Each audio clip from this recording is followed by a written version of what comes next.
बिस्मिल्लाहिर्रहमानिर्रहीम। अस्सलाम वालेकुम स्टूडेंट्स, आज हम डिस्कस करेंगे केमिकल इक्विलिब्रियम का थर्ड लेक्चर। फर्स्ट लेक्चर जो हमने डिस्कस किया था उसमें हमने रिवर्सिबल और इरिवर्सिबल रिएक्शन को डिस्कस किया था और स्टेट ऑफ डायनामिक इक्विलिब्रियम या केमिकल इक्विलिब्रियम को अंडरस्टैंड किया था।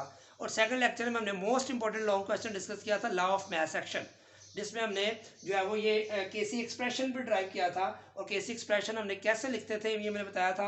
अगर हमारे पास ये कुछ जनरल रिएक्शन है जिसमें ए और बी रिएक्ट करते हैं और सी और डी प्रोडक्ट्स बनाते हैं, तो इसका जो स्मॉल ए है ये इसका कोफिशिएंट है, ये स्मॉल बी इसका कोफिशिएंट है बैलेंस केमिकल इक्वेशन में, ये स्मॉल सी इसका कोफिशिएंट है, स्मॉल डी इसका कोफिशिएंट है। तो केसी एक्सप्रेशन या इक्विलिब्रियम कांस्टेंट एक्सप्रेशन को कैसे हम लिखेंगे ये हमने लॉ ऑफ मास एक्शन में तफसील से डिस्कस किया हुआ था कि क्या करेंगे, प्रोडक्ट्स को ऊपर लिखेंगे और रिएक्टेंट्स को नीचे लिखेंगे।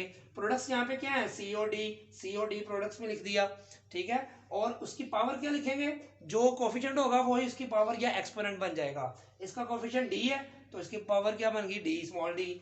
इसका कोफिशिएंट ए है, इसकी पावर बन गई स्मॉल ए। बी की पावर बन गई स्मॉल बी। यानी कि प्रोडक्ट्स ऊपर रिएक्टेंट्स नीचे। ये आसानी से याद रख लें आप, जब भी कोई केमिकल इक्विलिब्रियम का रिएक्शन लिखा हो, रिवर्सिबल रिएक्शन लिखा हो और आपसे कहा जाए कि इक्विलिब्रियम कांस्टेंट एक्सप्रेशन इसका केसी लिखे, तो आपने जस्ट क्या लिखना है, प्रोडक्ट्स को ऊपर लिख देना है, रिएक्टेंट्स को नीचे लिख देना है। और स्क्वायर ब्रैकेट का जरूर यहाँ पे इस्तेमाल करना है, क्योंकि ये स्क्वायर ब्रैकेट क्या शो करती है, इक्विलिब्रियम कंसंट्रेशन। ये सी की कौन सी कंसंट्रेशन है, जो इक्विलिब्रियम के वक्त होगी। ये डी की कौन सी कंसंट्रेशन है, जो इक्विलिब्रियम के वक्त होगी। तो ये बड़ा इंपॉर्टेंट पॉइंट है, ये आपने याद रखना है। किसी भी इक्वेशन जो कि रिवर्सिबल होगी उसके लिए केसी एक्सप्रेशन में प्रोडक्ट्स ऊपर रिएक्टेंट्स नीचे, और जो बैलेंस केमिकल इक्वेशन का कोफिशिएंट है वो क्या बन जाएगा, पावर बन जाएगी या एक्सपोनेंट बन जाएगा। अब केसी एक्सप्रेशन लिखने की प्रैक्टिस भी अभी हम करेंगे, और साथ केसी के यूनिट्स क्या होंगे डिफरेंट एक्शंस के लिए। तो सबसे पहले आप देखें, हम डिस्कस करेंगे, आज का टॉपिक हमारा बेसिकली है units of KC for different actions. तो हमारे पास एक इक्वेशन आपके सामने लिखी है, H2 plus I2 changes to 2 hydrogen iodide. यानी कि ये एक रिएक्शन आपके सामने लिखा है, ये गैसियस रिएक्शन है, इसमें रिएक्टेंट्स भी गैसियस स्टेट में है और प्रोडक्ट्स भी गैसियस स्टेट में है। तो ये इसको हम कहते हैं गैसियस इक्विलिब्रियम है ये यहाँ पे। अब यहाँ पे सेम, अब मैं आपसे आपको कहता हूँ केसी एक्सप्रेशन लिखे तो क्या करेंगे, प्रोडक्ट्स ऊपर, प्रोडक्ट्स यहाँ पे सी और डी की जगह क्या है, एच आई प्रोडक्ट्स ऊपर आ गई, और इसका कोफिशिएंट 2 है वो एक्सपोनेंट बन गया, पावर बन गई। नीचे डिनोमिनेटर में क्या आएगा, रिएक्टेंट्स, रिएक्टेंट्स क्या है, हाइड्रोजन और आयोडीन दोनों आ गई। अब इसका कोफिशिएंट 1 है तो पावर 1 लिखने की जरूरत नहीं है, इसका कोफिशिएंट 1 है, 1 पावर लिखने की जरूरत नहीं है। अंडरस्टूड है, जब कुछ भी ना लिखा हो तो ये 1 होगा। तो ये पहले हमने केसी एक्सप्रेशन में लिखा। अब हम यूनिट्स की बात करेंगे। तो यूनिट्स आपको पता है, जो कंसंट्रेशन है उसके यूनिट्स हम क्या लिखते हैं, मोल पर डेसीमीटर क्यूब। ये हम पीछे भी डिस्कस कर चुके हैं लॉ ऑफ मास एक्शन में। तो मोल पर डेसीमीटर क्यूब यानी कि 1 डेसीमीटर क्यूब जो है, 1 डेसीमीटर क्यूब में जो हाइड्रोजन के कितने मोल्स हैं, इस तरह हाइड्रोजन आयोडाइड के कितने मोल्स हैं, तो इसको हम कहते हैं कंसंट्रेशन के यूनिट्स। तो H I will be written in the form of mole per decimetre cube, इसके यूनिट आ गए, और पावर एज इट इज 2 रहेगी। इस तरह हाइड्रोजन की जगह भी कंसंट्रेशन के यूनिट क्या आएंगे, मोल पर डेसीमीटर क्यूब, इसकी जगह भी क्या आएंगे, मोल पर डेसीमीटर क्यूब। तो मेरा नहीं ख्याल इसमें कोई मुश्किल बात है। जहां जहां जो भी रिएक्टेंट्स या प्रोडक्ट्स इन्वॉल्व हैं, प्रोडक्ट्स रिएक्टेंट्स इन्वॉल्व हैं, वहीं वहीं पे आपने उस इक्वेशन में मोल पर डेसीमीटर क्यूब, मोल पर डेसीमीटर क्यूब, मोल पर डेसीमीटर क्यूब पुट कर देना है। पावर जो होगी 1 1 या 2 2 वो एज इट इज रहेगी। आगे हमने सिंप्लीफाई करना है, सिर्फ सिंप्लीफाई करना है। तो इतना मैथ तो आपको यकीनन, मैट्रिक में आपने अगर मैथ पढ़ा है, यकीनन पढ़ा हुआ है, तो आपको इतना मैथ तो आता ही है, इसको सिंप्लीफाई कैसे करेंगे। तो समझ रहे हैं, ये मोल पर डेसीमीटर क्यूब की पावर 2 है, नीचे मोल पर डेसीमीटर क्यूब की पावर यहाँ 1, यहाँ भी 1, और 1 + 1 क्या होता है आपको पता है, जब बेस सेम हो तो पावर्स क्या हो जाती हैं, ऐड। फर्ज करें ये, मैं इसको समझ लेता हूं x, तो ये x स्क्वायर है फर्ज कर लो, और ये भी सेम है x, और ये भी सेम है x, इसकी पावर 1, इसकी पावर भी 1। तो x की पावर बेस सेम हो तो पावर क्या हो जाती है, ऐड। तो यहां भी मोल पर डेसीमीटर क्यूब, मोल पर डेसीमीटर क्यूब, तो इसकी बेस सेम है तो पावर भी क्या हो जाएगी, ऐड। तो 1 + 1 क्या हो जाएगा, 2। तो इसको लिखेंगे मोल पर डेसीमीटर क्यूब की पावर 2 लिख देंगे। जैसे यहां हम इस x को लिख सकते हैं, x स्क्वायर ऊपर भी आ जाएगा और नीचे भी x स्क्वायर आ जाएगा।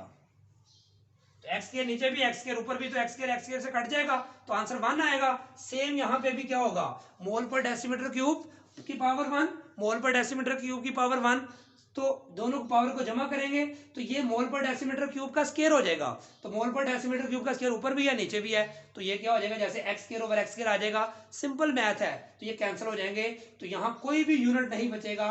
तो KC has no units for this reaction, यानी कि अगर ये रिएक्शन है तो इसके लिए केसी के 9 यूनिट्स होंगे। अगर ऑब्जेक्टिव में आए, अगर ये ऑब्जेक्टिव में कैसे आएगा, ये क्वेश्चन दी होगी और नीचे ऑप्शन दी होंगी 4 कि केसी के बताएं कौन से यूनिट्स हैं, A B C D, 4 units दिए होंगे। तो एक ऑप्शन ऐसी होगी जिसमें लिखा होगा केसी हैज नो यूनिट, तो अब नो यूनिट को टिक करेंगे। तो इसको हम ज़बानी देख के बता सकते हैं कि इसके यूनिट होंगे भी या नहीं होंगे। तो इसका तरीका अगर याद रख लें, ये टर्म मैं आपको जो समझाने लगा ये आगे भी यूज होगी। ये क्या है, डेल्टा एन। क्या है, डेल्टा एन। एन होता है हमारे पास नंबर ऑफ मोल्स, एन क्या होता है, नंबर ऑफ मोल्स, और डेल्टा एन क्या होगा, difference in number of moles. Delta N का मतलब change in number of moles. कौन से change in number of moles, products के मोल्स माइनस रिएक्टेंट्स के मोल्स। अब प्रोडक्ट्स के मोल्स कितने हैं यहाँ पे बताओ, 2, शाबाश, और रिएक्टेंट्स के कितने हैं, 1 + 1, टोटल बताने हैं, 1 + 1 2, तो 2 - 2 कितना आंसर आया, 0। तो याद रखें ऐसे रिएक्शंस जिनमें प्रोडक्ट्स के मोल्स और रिएक्टेंट्स के मोल्स सेम होंगे तो उनका डिफरेंस क्या आ जाएगा, 0। ऐसे रिएक्शंस के लिए केसी हैज नो यूनिट्स। तो ये हिंट याद रख लें कि आप पहले आप ये शॉर्टकट अप्लाई कर लें। जब भी इस तरह का क्वेश्चन आए कि क्वेश्चन दिए और यूनिट्स पूछे तो आप पहले देखें कि उनमें रिएक्टेंट्स और प्रोडक्ट्स के मोल सेम तो नहीं है। अगर रिएक्टेंट्स और प्रोडक्ट्स के मोल सेम हैं, और रिएक्टेंट्स और प्रोडक्ट्स के मोल कैसे निकालते हैं, यहाँ पे कोफिशिएंट 2 है तो 2 ही आएगा। फर्ज करें यहाँ पे इस क्वेश्चन की बात करते हैं, इसका कोफिशिएंट 1, कोफिशिएंट 1, तो 1 + 1 2 मोल्स प्रोडक्ट्स के हो गए, और यहाँ 1 तो रिएक्टेंट्स का 1। तो यहाँ पे डेल्टा एन अगर निकालना हो तो क्या आएगा, 2 - 1, तो यहाँ 1 आएगा, तो यहाँ 0 नहीं आ रहा। तो यहाँ यूनिट्स कुछ ना कुछ होंगे, लेकिन 0 कब आएगा, जब डेल्टा एन 0 हो, और वो कब होता है, जब प्रोडक्ट्स के मोल्स और रिएक्टेंट्स के मोल्स क्या हो, सेम हो, इक्वल हो। तो इसका मतलब है प्रोडक्ट्स के 2, रिएक्टेंट्स के भी, इन दोनों के मिला के 2, 2 - 2 आंसर 0 आया। तो ऐसे रिएक्शन जिनमें डेल्टा एन 0 होगा उसके यूनिट्स 0 होंगे केसी के।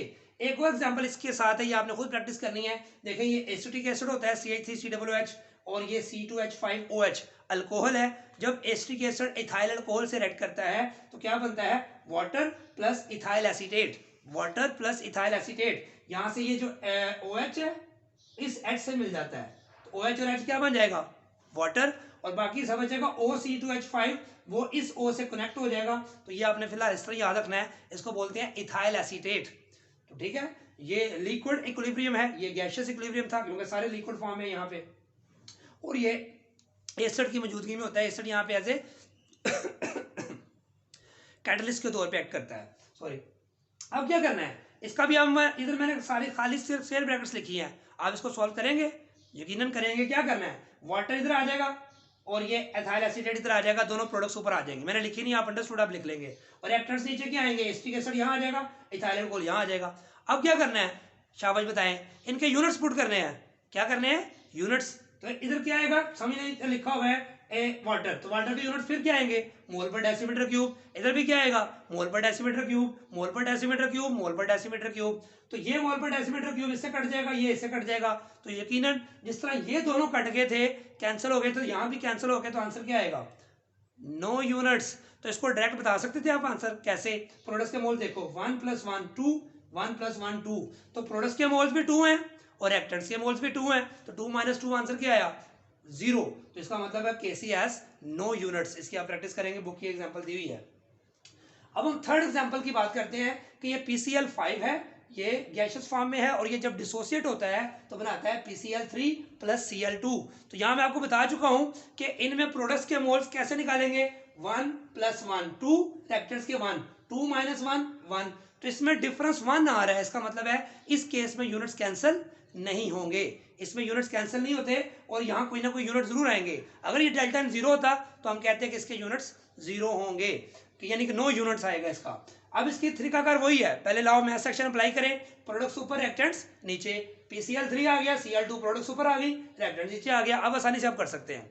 अब PCl3 की जगह क्या लिखेंगे, मोल पर डेसीमीटर क्यूब। क्लोरीन की कंसंट्रेशन मोल पर डेसीमीटर क्यूब, इसकी कंसंट्रेशन मोल पर डेसीमीटर क्यूब। अब आप बताएं, मैथ आपको आता है, क्या करेंगे, शाबाश, कि ये मोल पर डेसीमीटर क्यूब इस मोल पर डेसीमीटर क्यूब से क्या हो जाएगा, कैंसिल हो जाएगा। तो फिर क्या बचेगा आपके पास, मोल पर डेसीमीटर क्यूब, ये 1 बच जाएगा।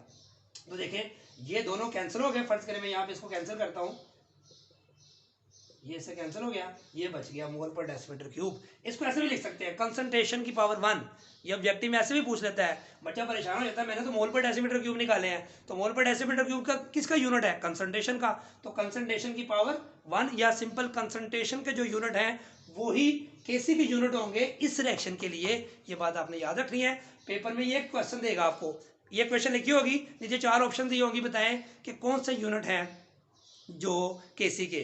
तो मोल पर डेसीमीटर क्यूब एक ऑप्शन होगी या कंसंट्रेशन की पावर 1 ये ऑप्शन होगी, इसको आपने टिक कर देना है। दूसरा तरीका इसका क्या है कि शॉर्ट क्वेश्चन में आ सकता है, कोई से 2 क्वेश्चन देख के वो कहेगा इसके लिए केसी के यूनिट्स फाइंड करें, तो शॉर्ट क्वेश्चन में भी आप इसको कर सकते हैं आसानी के साथ। सिंपल मैथ है, कोई मुश्किल बात नहीं है। क्लियर है यहाँ तक? अब हम डिस्कस करते हैं कि जो नेक्स्ट रिएक्शन, अब हम डिस्कस करते हैं अमोनिया सिंथेसिस। जो हाइब्रिड प्रोसेस के जरिए अमोनिया सिंथेसाइज होती है, कैसे होती है? Nitrogen gas reacts with hydrogen gas to form 2 moles of ammonia. इसके 3 मोल्स यहाँ यूज होते हैं, यहाँ पे इसको बैलेंस किया हुआ है। हमें कंसर्न है कि इसके लॉ ऑफ मास एक्शन से आप केसी एक्सप्रेशन पहले कैसे लिखेंगे, तो तरीकाकार वही है कि प्रोडक्ट्स ऊपर रिएक्टेंट्स नीचे। तो प्रोडक्ट्स अमोनिया, तो यहाँ पे भी यहाँ पे गैस आएगा, यहाँ पे जीलन आपको पता ही है इस बात का। तो प्रोडक्ट्स अमोनिया ऊपर आ जाएगी, ठीक है, और उसका कोएफिशिएंट 2 है तो एक्सपोनेंट बन जाएगा। अब आपको ये बात याद होनी चाहिए, पूरे चैप्टर में इसको यूज करना है हमने कि प्रोडक्ट्स ऊपर लिखनी है, जो कोएफिशिएंट होगा उसको पावर बना देना, एक्सपोनेंट बना देना है। अब रिएक्टेंट्स में नाइट्रोजन नीचे आ गया, इसकी पावर यहाँ 1 है, तो 1 लिखने की जरूरत नहीं है, मैंने अभी बताया आपको, जरूरत पड़ेगी लिख लेंगे। हाइड्रोजन का पावर क्या बनेगी, शाबाश बताएं, 3 बनेगी क्योंकि उसका कोएफिशिएंट 3 है। तो सिंपल मैथ है, इसमें कोई मुश्किल बात नहीं है। अब क्या करना है, अभी मैं आपको यूनिट लिख रहा था मोल पर डेसीमीटर क्यूब, अब मैं इसको लिखूंगा ताकि आपको पता चल जाए ऐसे भी लिखा जा सकता है।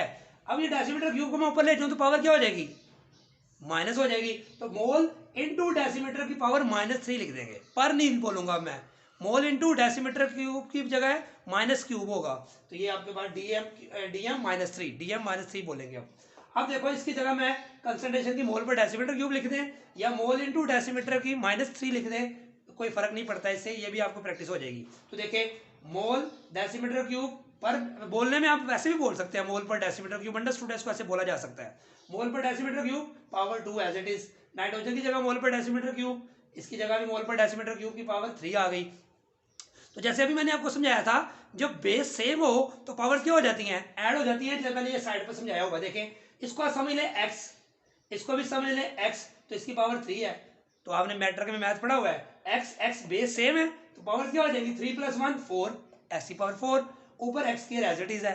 फिर नीचे बेस, ऊपर और नीचे बेस सेम है, तो नीचे वाली वैल्यू जब ऊपर जाएगी तो उसकी पावर क्या हो जाती है, माइनस हो जाती है। तो हम x बेस सेम है तो 1 लिखेंगे इसको x, और ये 4 ऊपर जाके क्या हो जाएगा 2 - 4, तो आंसर क्या आएगा, x की पावर -2।